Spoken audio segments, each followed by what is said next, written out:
Geragap ini. Geragap gitu. Nah, yang keenam, kalau di rumah dia tidak betah dan selalu mondar-mandir di pintu.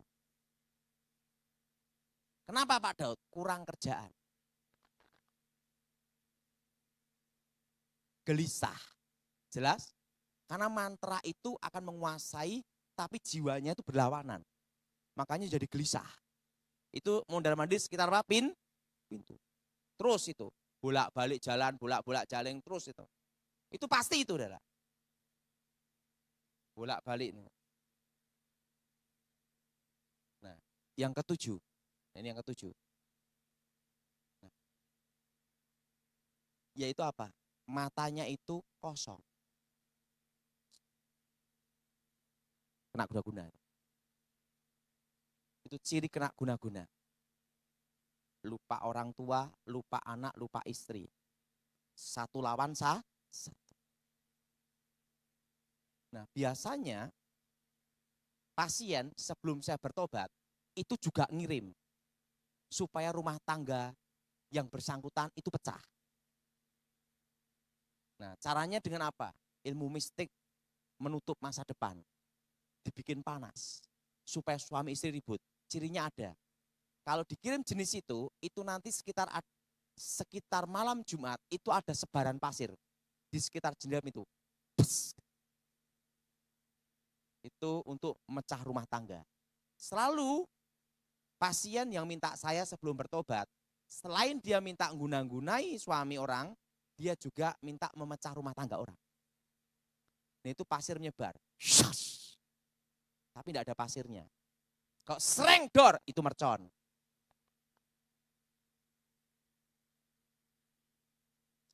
Jelas? Nah,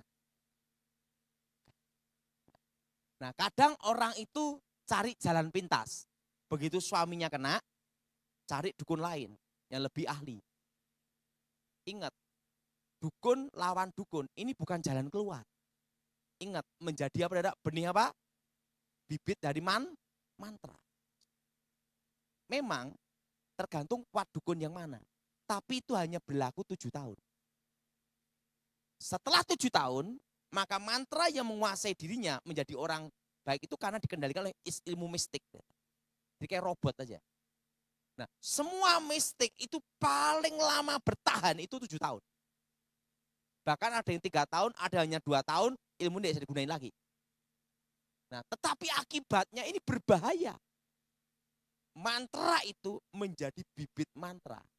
Mengubah karakter manusia yang ada sifat buruk itu menjadi 7 kali lipat lebih jahat. Nah kalau sudah sampai 7 kali lipat lebih jahat, ingat, sebelum saya bertobat, nenek saya ngomong, dukun hebat apapun tidak bisa ngerubah. Makanya ini ada 2, dibunuh atau dibiru. Kok gitu nenek? Tidak bisa. Jadi ingat, ini dirahasiakan. Jangan pasien tahu. Kenapa? Nanti kalau pasien tahu, tidak ada yang minta tolong kita. Tidak ada yang berani minta tolong. Betul? Betul? Karena resikonya bahaya. Hanya sesaat kelihatan menolong. Betul? Setelah 7 tahun, tidak bisa. Buat ilmu apapun yang kamu gunakan, tidak akan bisa mengendalikan lagi. Kok separah itu guru? Ya itu. Makanya, ini harus dirahasiakan. Jangan sampai pasien tahu. Nah setelah saya tobat, baru saya bocorin. Ilmu udah hilang. Jadi ingat, dukun lawan dukun itu bukan jalan keluar. Maka nenek saja ngomong, hanya ada 2 jalan itu. Dibunuh atau digini aja. Udah, tidak ada jalan lagi. Nah, tapi setelah saya bertobat, ada jalan keluar. Yaitu apa? Kuasa Tuhan. Orang sejahat apapun bisa dirubah Tuhan. Amin. Amin. Tapi kalau ilmu gaib itu tidak bisa. Jadi saudara, kalau istri kena dukun atau suami kena dukun, jangan pergi ke dukun. Itu bukan jalan keluar.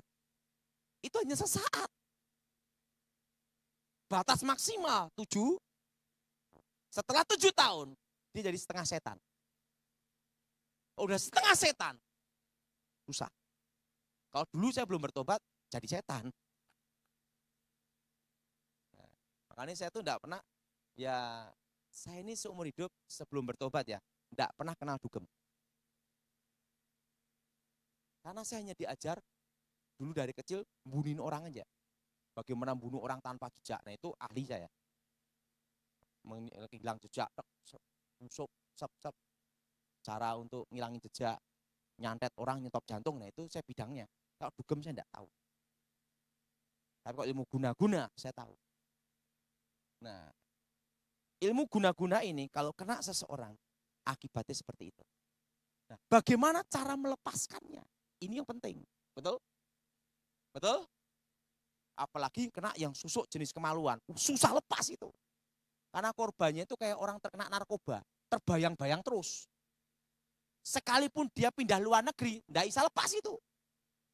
Itu yang jenis kemaluan, ditanam di kemaluan. Ada lagi jenis jaran goyang.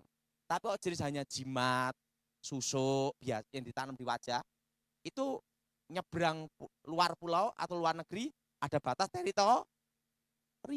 Begitu dipisah langsung tanpa komunikasi, selesai.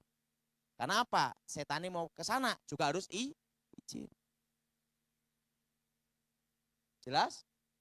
Nah, tapi kalau yang jenis yang udah terlanjur kena susuk dalam kemaluan, setelah itu ilmu jaran goyang, wah, walaupun keluar negeri, enggak bisa lepas.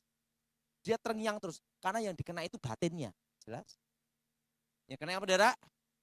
Nah, bagaimana cara untuk mengalahkannya? Semua orang yang kena guna-guna, itu pasti dari keluarga broken home. Atau suami istri sudah tidak mencintai lagi. Atau jarang komunikasi. Atau orang tua anak ribut terus, baru bisa kena. Nah, keluarga harmonis, suami istri yang saling mencintai, orang tua anak yang saling mencintai, itu tidak bisa kena ilmu guna-guna, sejago apapun. Karena ikatan batinnya kuat. Yang asli lebih kuat daripada yang palsu. Makanya rata-rata yang kena guna-guna itu, suami istri sering ribut atau berjauhan, jarang komunikasi. Nah, apa kelemahannya? Yang pertama, unsur air, yaitu kasih. Pertama, untuk mengalahkan ilmu guna-guna, yang pertama, hadapi tanpa dendam. Apa, saudara? Tanpa kecewa, tanpa akar pahit. Kenapa? Mobil sebagus apapun, tidak ada bahan bakar, pasti mogok. Betul? Nah, tahu enggak? Ilmu guna-guna itu punya bahan bakar juga, energi negatif dalam diri manusia yang diambil. Yaitu apa? Kekecewaan, dendam, akar pahit. Semakin istrinya kecewa, semakin istrinya akar pahit, semakin istrinya tambah dendam, ilmu tambah hebat. Makanya dulu sebelum bertobat, kalau sebagai dukun, itu nyuruh wewe gombelnya untuk bikin panas. Kasih surat, dulu zaman dulu enggak ada WhatsApp. Saya ini sampai detik ini tidak kenal YouTube. Infonya ini.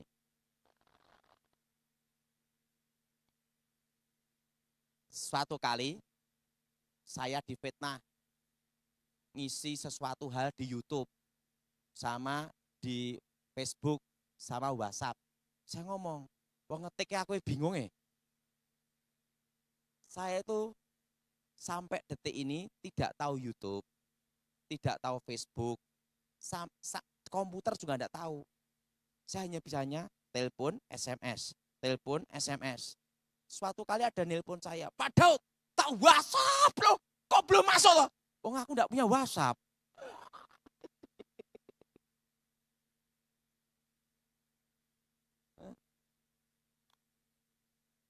BlackBerry aja aku enggak kenal kok.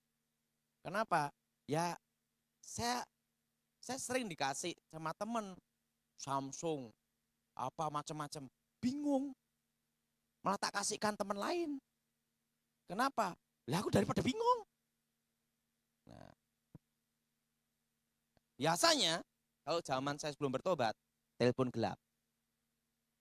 Saya ini istri simpenan ini, saya merasa bangga gini-gini.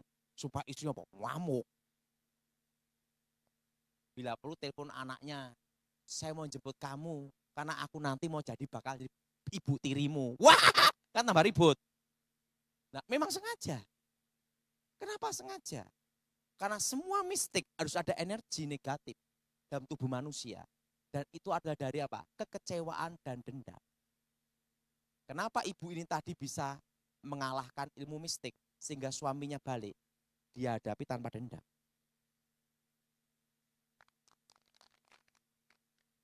Tapi coba dihadapi dengan kecewa, dendam. Nanti tak kasih GPS. Nanti saya wah, tambah kuat, tambah jadi. Itu ibaratnya api kena bensin, meledak. Makanya kalau kena guna-guna harus jadi unsur air. Air itu apa? Pengampunan. Selama kamu tidak mengampuni, tidak bisa. Apalagi kena jalanan goyang atau susuk dalam kemaluan, susah. Mau uangmu modal apapun tidak bisa. Dan jangan harap pakai cara apa? Dukun lawan tambah parah. Jadi manusia setengah setan. Ingat, jadi kalau suami kena guna-guna, jangan lari kemana-mana. Cari Tuhan. Nah, guru saya sebelum saya bertobat, dia ngomong apa? Kalau jenis kena guna-guna ini, kalau dulu kan saya tidak kenal Yesus. Ingat, hadapi tanpa dendam. Hadapi tanpa kecewa. Hadapi tanpa akar kasih itu memulihkan. Maka Yesus berkata apa? Segala akar pahit kecewa dendam selesaikan sebelum matahari Kenapa? Sebelum matahari terbenam harus selesai. Setelah matahari terbenam, yaitu malam, tidur. Waktu tidur, kalau orang akar pahit kecewa dendam, itu dibawa ke alam bawah sadar. Menjadi apa? Energi negatif untuk memperkuat ilmu gaib. Jelas? Jelas? Jelas? Hadapi tanpa apa? Kedua, dekatkan ke anak kandungnya. Bekas istri ada, bekas anak enggak ada. Bekas anakku toh edan. Apapun terjadi tetap anak, darah dan daging. Betul? Betul? Ikatan batin yang paling kuat adalah orang tua dan anak. Bekas istri ada, betul? Bekas anak enggak ada. Makanya kalau kena guna-guna, dekatkan anak kandungnya. Itu kelemahannya. Yang asli lebih kuat daripada yang palsu. Itu namanya menggoyahkan, mematahkan mistik batin. Enggak punya anak gimana? Dekatkan orang tuanya. Kan masih punya orang tua, ada ikatan Orang tua enggak punya anak. Dekatkan adiknya atau kakaknya. Masih ada ikatan Kalau enggak ada semua, hanya tunggal gimana? Hanya Tuhan yang bisa.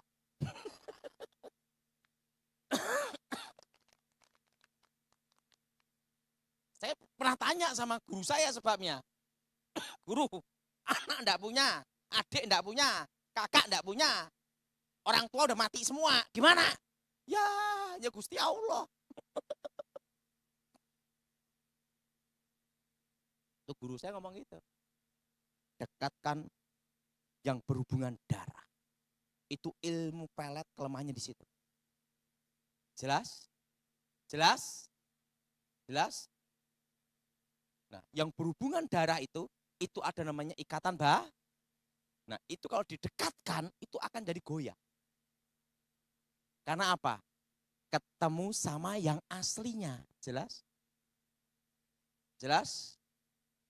Nah, yang ketiga, setelah dekatkan yang berhubungan dengan darah, yang ketiga, ini kelemahan yang ketiga.